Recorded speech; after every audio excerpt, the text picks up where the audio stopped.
வீடு பளிச்சுன்னு இருந்தாலும் பயனில்ல. இந்த 5 இடங்களில் கிருமிகள் குவிந்திருக்கும். பல நோய்களுக்கு காரணமே இதுதான்.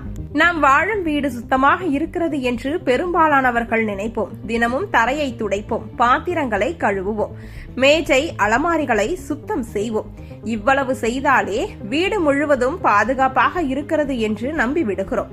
ஆனால் உண்மையில் கண்களுக்கு தெரியாத சில இடங்களில் கிருமிகள் அமைதியாக தங்கியிருக்கும். அவை மெதுவாக நம் உடல் நலத்தை பாதித்து அடிக்கடி சளி, காய்ச்சல், வயிற்று பிரச்சனை, சரும பிரச்சனை போன்றவற்றிற்கு காரணமாக மாறக்கூடும்.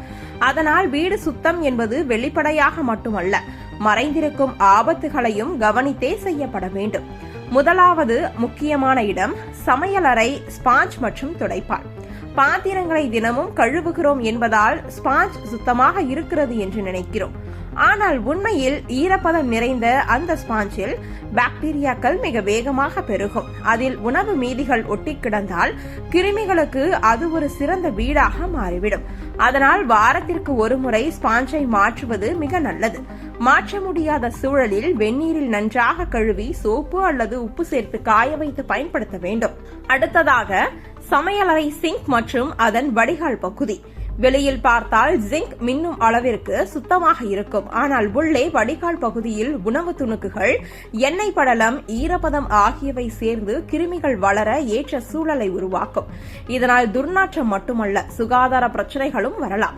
தினமும் இரவு ஒரு முறை வெந்நீர் ஊற்றி கழுவுவது, வாரத்திற்கு ஒரு முறை நன்றாக தேய்த்து சுத்தம் செய்வது அவசியம். மூன்றாவது இடம் மின்சார சுவிட்ச் போர்டுகள் மற்றும் கதவு கைப்பிடிகள். இவை வீட்டில் அதிகமாக தொடப்படும் இடங்கள். வெளியே இருந்து வந்தவுடன் கைகளை கழுவாமல் சுவிட்ச் ஆன் செய்வதும் கதவை திறப்பதும் வழக்கம்.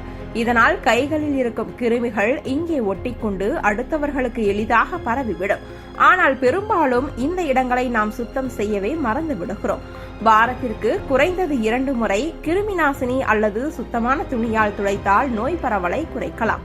நான்காவது முக்கியமான பொருட்கள் டிவி ரிமோட் மற்றும் மொபைல் போன். இவை வீட்டில் எல்லோரும் பயன்படுத்தும் பொருட்கள். சாப்பிடும்போது, வெளியே இருந்து வந்ததும், படுக்கையில் கூட கைகளை கழுவாமல் பயன்படுத்துகிறோம். இதனால் கிருமிகள் அதிகமாக தேங்கும். மொபைல் போன் சில நேரங்களில் கழிப்பறைக்குள் கூட போகும் என்பதால் அதில் இருக்கும் கிருமிகள் இன்னும் அதிகம். மென்மையான சுத்தமான துணியால் அடிக்கடி துடைப்பது மிகவும் அவசியம். ஐந்தாவது இடம் குளியலறை கதவு, ஷவர் ஹேண்டில் மற்றும் பக்கெட் கைப்பிடி. குளியலறை என்பது எப்போதும் ஈரப்பதம் நிறைந்த இடம். அந்த ஈரப்பதம் பூஞ்சை மற்றும் கிருமிகள் வளர ஏற்ற சூழலை உருவாக்கும்.